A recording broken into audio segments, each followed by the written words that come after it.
Hello everyone! Medyo messy yung aking paligid dahil nananahi ako.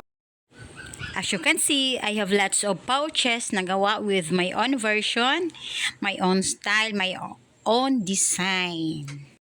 Actually, hobby ko lang talaga ang manahi. Pananahi at pagbe-bake, yun talaga yung pinaka-love na love kong gawin. So this time, my hobby turns into money. As you can see, yung mga pouches na yan ay bound to Manila pa yan. Ipapaship ko pa yan siya. Inaayos ko muna, check ko kung baka meron pang mga sinulid na dapat putulin. Ayan. Well, before, nag-aral naman talaga ako sa TESDA. Nagkakaproblema lang ako sa schedule kasi yung mga Sundays ko, mostly sa work, ay pinapasukan namin, lalo na kailangan. So, nagulo yung schedule ko. Ayan. Nagpagawa ako ng itikita pala, nakalagay, Mami Jo, Thread of Love. Dahil, love na love ko naman talaga ang paggawa nito. Natutuwa ako eh. So, anyone who can see my post, you can PM me. Pwede kayo magpagawa ng personal yung mga pouches sa mga kabaihan na may mahilig ng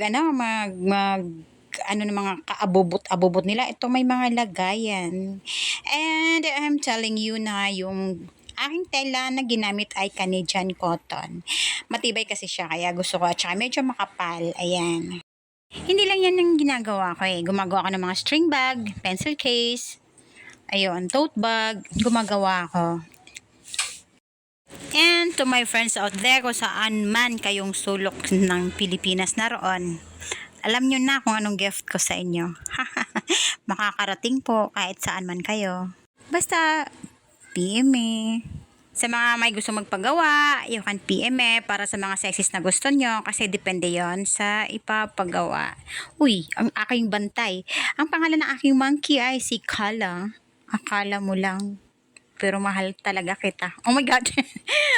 Kaloka. Ito lang kinakausap ko dahil mag-isa ako sa bahay na. Nasa school kasi yung aking baby loves. Ay, marami pa akong nakaantabay na for repair naman yung iba. Sinatapos ko na rin kasi yung kumot na paggawa.